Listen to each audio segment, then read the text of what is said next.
नमस्कार कमलेश जी। नमस्कार अमित जी। सो कमलेश जी, सीए कमलेश जी का हमारे इसमें यूट्यूब में स्वागत है। और आज हम बात करेंगे जो अभी लेटेस्ट प्रेस रिलीज करी है इनकम टैक्स डिपार्टमेंट ने, और काफ़ी जगह रेड्स भी हुई हैं जो फेक एग्जाम्पशन डिडक्शंस को लेके है। तो कमलेश जी, इसके बारे में थोड़ा सा एक बार व्यूअर्स को आप बता दीजिए, ये है क्या चीज़ एग्जैक्टली। देखिए, 14 जुलाई 2025 को इनकम टैक्स डिपार्टमेंट एक प्रेस रिलीज जारी किया है, जिसमें ये अगर आप देखोगे, प्रेस रिलीज एक ऐसा प्रेस रिलीज है जो पूरे प्रोफेशन या पूरे जो इस फील्ड से जुड़े हुए लोग हैं उनको एक जबरदस्त झटका लगा है, या फिर इस तरह के क्या चल रहा है पूरे देश में। आप देखेंगे कि इवन कुछ प्रोफेशनल इन्वॉल्व है इसमें, फेक डिडक्शन और एग्जेम्पशन क्लेम कर रहे हैं। कोई चंदा दे रहा है पॉलिटिकल पार्टी को, कोई फेक एचआरए एग्जेम्पशन क्लेम कर रहा है। इसके ऊपर इनकम टैक्स डिपार्टमेंट बहुत ही स्ट्रांग एक्शन लिया है, और इंडिया के कई शहरों में उन्होंने सर्च मारा है, और कई लोगों को इसके लिए उन्होंने सर्च मार के, और इनफैक्ट अब प्रेस रिलीज में उन्होंने बताया है कि लगभग मोर देन 40,000 लोगों ने अपने इनकम टैक्स रिटर्न अपडेट किए हैं, और मोर देन 1,000 करोड़ की रिकवरी की है। तो आप सोच सकते हैं कितना लोगों इसमें इन्वॉल्व है। अभी तो ये वो लोग हैं 4,000 जिन्होंने अपनी रिटर्न अपडेट किया है। ऐसे बहुत लोग हैं जिन्होंने अपनी रिटर्न अपडेट नहीं है, तो उस पर बहुत सावधान हो जाइए। इस प्रेस रिलीज का सीरियसली लेना पड़ेगा सभी को। और जिन जिन लोगों ने फेक डिडक्शन और एग्जेम्पशन क्लेम किया है, इसको अपनी income tax return under section 139(8)A में अपडेट करके अपने रिटर्न ठीक कर लें। अदरवाइज अगला नंबर आपका हो सकता है। तो इस प्रेस रिलीज को देखते हैं कमलेश जी, इसके बारे में थोड़ा सा आप बताएंगे ब्रीफ करके। हाँ, यही मैं बता रहा हूँ कि अभी इस प्रेस रिलीज को ये दिया गया है। इनकम टैक्स डिपार्टमेंट ने ये प्रेस रिलीज जारी इसलिए किया है, जितने बोकस डिडक्शन और एग्जेम्पशन क्लेम है, फेक डिडक्शन है, उनको सावधान करती है कि इस तरह की चीजें ना करें और अपने रिटर्न अपडेट कर दें। ये उनके लिए जरूरी है जिन लोगों ने अभी तक एग्जेम्पशन फेक ले रखी है, डिडक्शन क्लेम कर रखा है, जिनका उनके पास सपोर्टिंग नहीं है, जो फेक है, जो जेन्युइन नहीं है। ऐसे लोगों को अभी ये चांस है, अगर वो चाहते हैं कि इनकम टैक्स डिपार्टमेंट उनके अगेंस्ट नोटिस इशू ना करे, उनके यहाँ सर्च ना हो, तो फटाफट 139(8)A के अकॉर्डिंग अपनी इनकम टैक्स रिटर्न अपडेट करके अपनी कमियों को दुरुस्त कर लें। तो बेसिकली इससे जो जो सारे एसएससीज हैं, क्या उनको डरने की जरूरत है, या उन्हें प्रिकॉशनरी अपनी रिटर्न्स को एक बार रिव्यू कर लेना चाहिए। देखो, उनके लिए रिव्यू करने की जरूरत है जिन्होंने फेक किया है। जो जेन्युइन, उनको कोई डरने की जरूरत नहीं है। उनको किस बात का डर है? जो जेन्युइन चीज है, जेन्युइन चीज में किसी को कोई डरने की जरूरत नहीं है। ये तो ठीक। उनके लिए है जिन्होंने फेक डिडक्शन क्लेम कर रहे हैं, और इसे रिव्यू करने की जरूरत नहीं है। जिन्होंने फेक डिडक्शन क्लेम किया है, तो उसको पता ही है क्या डिडक्शन क्लेम किया है। लेकिन हाँ, आपकी बात ठीक है, वो ऐसी कई बार कुछ टैक्स रिटर्न प्रिपेयर से झांसे में आ जाते हैं। वो एक्स्ट्रा रिफंड लेने के चक्कर में हाँ बोल देते हैं, जिनको इनकम टैक्स के बारे में नॉलेज नहीं है। ऐसे लोग गलती कर सकते हैं, इसलिए वो अपने रिटर्न को रिव्यू करवा ले किसी प्रोफेशनल से, अगर उनको समझ नहीं है। अगर उनको समझ है तो 139(8)A में अपनी इनकम टैक्स रिटर्न अपडेट करवा दे। अगर उनको समझ नहीं है, जिसको इस एरिया के बारे में समझ नहीं है, तो किसी प्रोफेशनल को मिलके अपनी इनकम टैक्स रिटर्न रिव्यू करवा ले। अगर सही है तो ठीक है, अगर सही नहीं तो अपडेट करवा ले। ठीक है। तो जो अभी लास्ट रिटर्न फाइल करी है सबने मार्च 2024 तक की, उस रिटर्न को एक बार रिव्यू कर लें। और क्या सभी एसएससी अपनी रिटर्न को अपडेट कर सकते हैं, या जिसके पास नोटिस आ चुका है वो नहीं कर सकता है, वो भी कर सकता है। देखिए, सभी के पास ऑप्शन है अपना इनकम टैक्स रिटर्न अपडेट करने का। ठीक है। ये तो लॉ के अंदर सेक्शन 139(8)A में दिया हुआ। ठीक है। लेकिन जिनके पास नोटिसेस आ हम्म। चुके हैं, जिसके पास 143(2) हो चुका है, वो रिटर्न अपडेट नहीं हो। आप, अगर किसी को सम्मन आया हुआ है इन्वेस्टिगेशन से, ऐसे लोग अपनी रिटर्न अपडेट कर सकते हैं। ठीक है।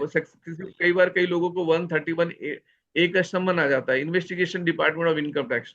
हम्म। तो ऐसे लोग क्योंकि अभी 143(2) इशू नहीं हुआ है, या 148 में केसेस नहीं खुले हुए हैं, ऐसे लोग अपनी रिटर्न अपडेट कर सकते हैं। ठीक है। तो बेसिकली जिनका स्क्रूटनी में नोटिस ओपन हो चुका है, केवल वो लोग अपडेट नहीं कर सकते हैं, अदरवाइज बाकी सबके पास ऑप्शंस हैं। और अगर किसी ने 2024 से पहले की भी रिटर्न है, बाई चांस किसी ने 23 में भी क्लेम कर रखा था, तो क्या उसको भी रिवाइज करने का ऑप्शन है और कर लेना चाहिए? हाँ, उसको भी रिवाइज करने का ऑप्शन है। पहले 2 साल था, इस बजट में 4 साल का आ गया है कि आप ठीक। 4 साल तक की डेटा, रिवाइज वर्ड कहना टेक्निकली गलत है, वैसे तो रिवाइज ही होने हैं, लेकिन इसको बोलते हैं टेक्निकली अपडेटेड रिटर्न। ठीक है, तो सबको 4 साल तक अपडेटेड रिटर्न इस बजट में था कि कर सकते हैं। पहले 2 सालों का है, तो 23 वाला भी आप अपडेट कर पाओगे। ठीक है। तो बेसिकली अपडेटेड रिटर्न और रिवाइज रिटर्न वैसे तो एक ही है, बट अपडेटेड का मतलब केवल ये है कि हम इसमें टैक्स बढ़ा सकते हैं, टैक्स कम नहीं कर सकते, इसीलिए शायद इसका नाम अपडेटेड रिटर्न बोला हुआ है। और सारे व्यूअर्स को एक ही इसमें एडवाइस रहेगी कि अपनी रिटर्न्स को एक बार दोबारा से चेक कर लें, किसी अच्छे देखिए, प्रोफेशनल की सलाह ले लें और रीचेक करके एश्योर हो जाएं कि उन्होंने कोई गलती नहीं करी है। देखिए, अगर आप इस प्रेस रिलीज के पार्ट में जाओगे, तो हाँ। बहुत सारे, मैं आपको बता दूं कि ऐसे पॉलिटिकल पार्टीज हैं जो जो इलेक्शन कमीशन के अंदर रजिस्टर्ड हैं। ये चंदा लेती हैं, डिडक्शन, अपने डोनेशन लेती हैं, और डोनेशन देने वाले को डिडक्शन पे 100% की टैक्स एग्जिम्पशन है। ठीक है। तो टैक्स एग्जिम्पशन की टैक्स बेनिफिट लेने के लिए ये डोनेशन देते हैं, और वहां से कई बार ये फेक का मतलब वहां से कैश ये लोग ले लेते हैं। तो जिसकी वजह से क्या हो रहा है कि इसको अब्यूज किया जा रहा है, इस सेक्शन का, इसका फायदा उठाया जा रहा है, मिसयूज किया जा रहा है, अब्यूज किया जा रहा है, कुछ फ्यू पॉलिटिकल पार्टीज की तरफ से और कुछ एसएससी की तरफ से ये ठीक। मिली भगत चल रही है। ये क्रैक डाउन करना जरूरी था। सरकार को किसी तरीके से कोई टैक्स रेवेन्यू का लॉस नहीं होना चाहिए, नाजायज लॉस नहीं होना चाहिए था। लेकिन जो लोग कुछ इनकम टैक्स रिटर्न प्रिपेयर इसमें इन्वॉल्व है, और कुछ प्रोफेशनल इन्वॉल्व है, कुछ इंटरमीडिएट इन्वॉल्व है इस तरह की चीजों करने के लिए, आम आम एसएससी को तो पता भी नहीं होता।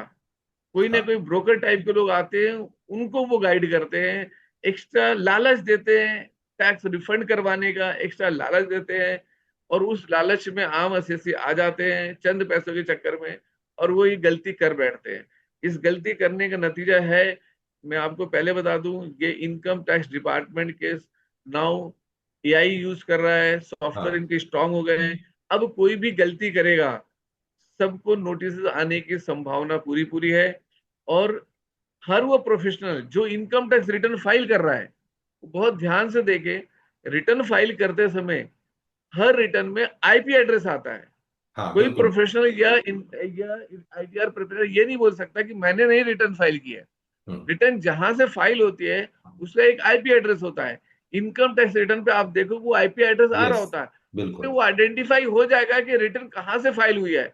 इसलिए कोई भी ये सोचे कि उनको पता है, इनकम टैक्स डिपार्टमेंट को पता ही नहीं है किसने फाइल किया, तो इनकम टैक्स डिपार्टमेंट एसएससी के खिलाफ एक्शन तो ले ही रहा है, साथ में उन इंटरमीडिएटरी या जो वो प्रोफेशनल है जो इसमें लिप्त है, उनके खिलाफ भी एक्शन ले रहा है, उनके यहाँ भी सर्च मारा गया है। ठीक है। तो बेसिकली इन्होंने रैकेट वर्ड यूज किया है नोटिस के अंदर स्पेशली, कि वो इनकम टैक्स की जो रिटर्न प्रिपेयर करते हैं, प्रोफेशनल्स भी इंक्लूड हो सकते हैं, बट जो ये पूरा रैकेट है एसएससी के अगेंस्ट डायरेक्टली नहीं है, बट एसएससी जिनके थ्रू सर्विसेज लेते हैं, ये उनको इन्होंने टारगेट किया है कि एक एक जो रैकेट जो चलाते हैं वो थाउजेंड थाउजेंड रिटर्न्स फाइल करते हैं। और आपने नोटिस में जैसे अभी कमलेश जी ने बताया 40,000 से ज्यादा रिटर्न्स तो लोगों ने अपडेट करी है, तो इसका मतलब कितने लोगों ने फेक क्लेम किए होंगे, और उसमें से 40,000 लोगों ने रिवाइज भी कर दी है। और इसमें कमलेश जी एक चीज और भी दी हुई है इसके अंदर, कि रेवेन्यू की रिकवरी भी बहुत हुई है। हाँ, रेवेन्यू नहीं, अपडेटेड रिटर्न से रेवेन्यू जो यस। अपने स्वतः लोगों ने अपडेट किया है, वो हाँ। 1045 करोड़ है। Yes yes. ये 1045 वो है रेवेन्यू जो अपने आप लोगों ने अपडेट किया है,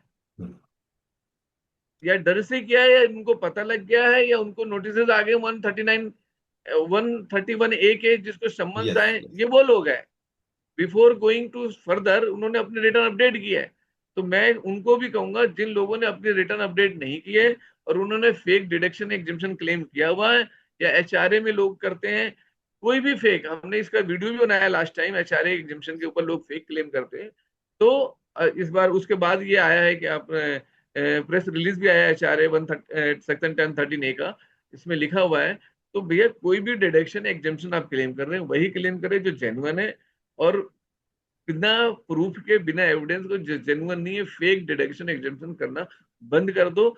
अब आप बच नहीं सकते अगर आप क्लेम कर रहे होंगे अभी तक। हम्म। तो बेसिकली जो इन्होंने कवर किया है जैसे एग्जाम्पशन और डिडक्शंस, तो कमलेश जी इसके बारे में थोड़ा बताएंगे। जो 80G है, जैसे उसमें 50% और 100% दो कैटेगरीज होती हैं, तो एसएससी कैसे पता लगा सकता है कि ये फेक है कि नहीं है? क्योंकि दो रीजन हो सकते हैं। कई बार एसएससी जेन्युइनली पॉलिटिकल पार्टी को डोनेशन देता है, और कई बार होता है वो गलत तरीके से, गलत बहकावे में आके कई बार क्लेम कर लेता है। वो कैसे असरटेन करे कि वो ठीक है या गलत है? देखिए सर, अगर वो जेन्युइन तरीके से दे रहा है, पॉलिटिकल पार्टी, एक आदमी कितना कमा रहा है और कितना डिडक्शन दे रहा है। हम्म। अगर आपकी इनकम से एग्जाम्पल 1 करोड़ है, ठीक है। आप 2-4 लाख रुपए डिडक्ट आप दे रहे, तो मेक सेंस। बट आपकी इनकम ही 10 लाख है, 15 लाख है, 20 लाख है, आप 5 लाख 10 लाख रुपए डिडक्शन दे रहे हैं, आप क्लेम कर रहे हैं पॉलिटिकल पार्टी डोनेशन। वो कैसे वायबल कर सकते हैं, जस्टिफाई कैसे करोगे? तो ठीक। शक के दायरे में जाता है। और पता चला है कि जिस पॉलिटिकल पार्टी को दी है आपने, हाँ। उस पॉलिटिकल पार्टी पे सर्च मिला, और उसने सर्च किया गया डिपार्टमेंट द्वारा, या वहां से किसी ने इस बात को एक्सेप्ट किया कि ये फेक है, कहीं किसी ने बयान दिया है रिसर्च में, या एविडेंस मिले हैं, तो आप अपने आप को कैसे बताओगे कि ये जेन्युइन है? जब हम्म। 4 लोगों, अगर किसी जगह पे सर्च हुआ और वहां पे कई लोगों के फेक है, तो आप अपने आप को जेन्युइन कैसे प्रूव करोगे? ठीक। तो ये प्रिकॉशन लेनी चाहिए किसी भी डोनेशन को देने से पहले। जिसको डोनेशन दे रहे हैं उसका भी एक बार स्टेटस चेक कर लें, जैसे बैंक केवाईसी करता है। आप अपने लेवल पर जितना उसको चेक कर सकते हैं कि एटलीस्ट आप जो अगर डोनेशन सच में दे रहे हैं तो सही जगह पर वो जाके लैंड हो, गलत जगह पर गलत हाथों में ना पहुंचे। सर देखिए, जो जेन्युइन के केस में कोई प्रॉब्लम नहीं है। अगर आप ठीक। किसी पॉलिटिकल पार्टी के आइडियोलॉजी से इन्फ्लुएंसेस हैं, आप उनको आइडियोलॉजी को फॉलो करते हैं, तो आप उनके, आपकी एक मेंबरशिप होगी। हम्म। आप पहले से भी देते आए होंगे, ऐसा तो नहीं कि अचानक हमने यस। देना शुरू किया। हम्म। आपकी एक हिस्ट्री है कि हाँ आप रेगुलर फॉलो करते पैसे दे रहे हैं। जेन्युइन में कोई प्रॉब्लम नहीं है। अगर ये प्रूफ होता है कि आप जेन्युइन है, तो देयर इज नो इशू। आपके पास लीगल वे आउट है। अगर कल को इनकम टैक्स डिपार्टमेंट आपको बोलता भी है और आप जेन्युइन है, तो वो एडिशन करेगा, आप अपील करो, वहां छूट जाओगे। हम्म। आप असेसिंग ऑफिसर को अपनी जेन्युइननेस तो प्रूव करो। ठीक है। जेन्युइननेस कैसे प्रूव होगा? आपने चेक से ट्रांसफर किया, आपने कैश वापस ले लिया, उसने जो पॉलिटिकल पार्टी या जो दूसरी एनजीओ वगैरह है, उन्होंने आपको स्लिप दे दी, एविडेंस पूरा है, सिस्टम फॉलो है, आप तो कहोगे जेन्युइन है।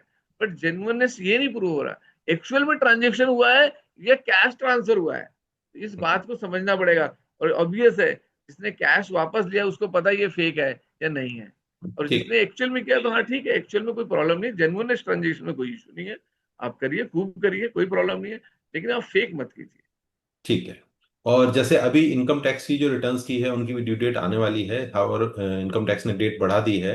तो आपका एसएससी के लिए कुछ ऐसा एडवाइस जो वो इस साल की रिटर्न को एटलीस्ट ठीक कर दें, अगर बाई चांस कोई गलती हुई है उसको रिवाइज कर दें, और इस साल वो क्या क्या प्रिकॉशन उनको लेने चाहिए फाइल करने से पहले? देखिए सर, एक तो इनकम टैक्स की डेट बढ़ चुकी है, 31 जुलाई से एक्सटेंड करके 15 सितंबर कर दिया गया है। हाँ। तो सभी के पास सफिशिएंट टाइम हो गया है। अपने रिटर्न को ढंग से स्क्रूटनाइज करें, सारे पेपर इकट्ठे करें। हर, चाहे डिविडेंड की इनकम हो, चाहे सेविंग बैंक का इंटरेस्ट है, चाहे 1 रुपए का भी इंटरेस्ट आ रहा है आपके में, कोई कैपिटल गेन है, कोई sale of property capital gain किया है, share of mutual funds share वगैरह बेचे हैं, रिडीम करवाए हैं, कुछ भी किया है, रेंटल इनकम है, सबको आप एक जगह लिखें, सही से रिकॉर्ड बनाएं, फिर रिटर्न प्रिपेयर करें जिससे कोई गलती ना हो। और एग्जाम्शन को, जिन जो लोग आज तक जिनको समझ नहीं है इस फील्ड की, किसी प्रोफेशनल की हेल्प ले ले, और कोई फेक चीज क्लेम ना करे, और ठीक। सही से अपनी रिटर्न फाइल करे, तब बिल्कुल सही से, जिससे कि किसी तरह की कोई गलती ना हो और उनका केस स्कूटनी में या कोई उस पर ऑब्जेक्शन या नोटिस ना आए। ठीक है। तो कमलेश जी आपका बहुत बहुत धन्यवाद। और कमलेश जी से हमने रिक्वेस्ट करी है क्योंकि अब आईटीआर का सीजन है, तो हम लोग आगे कोशिश करेंगे जितने भी हेड्स होते हैं इनकम के, उन सबको व्यूअर्स को बताएं, ताकि अगर वो अपनी रिटर्न खुद प्रिपेयर करना चाहते हैं तो खुद भी प्रिपेयर कर लें। अगर किसी को हेल्प की जरूरत है तो डिस्क्रिप्शन में मेल आईडी दिया हुआ है, मेल आईडी पे आप संपर्क कर सकते हैं। और हम लोग सीरीज चलाएंगे कि अगले 2 हफ्ते के अंदर हम अपनी सीरीज के अंदर सारे हेड्स कवर करेंगे, कैसे अपनी आईटीआर को चेक कर सकते हैं ताकि आपके पास फ्यूचर में कभी नोटिस ना आए, और अगर किसी के पास नोटिस आया हुआ है तो उसको भी कैसे रिप्लाई कर सकता है। तो ये सारी चीजें हम आने वाले एपिसोड में कवर करेंगे। तो कमलेश जी आज के लिए बहुत बहुत धन्यवाद आपका। धन्यवाद, धन्यवाद अमित जी। ठीक है। हम्म।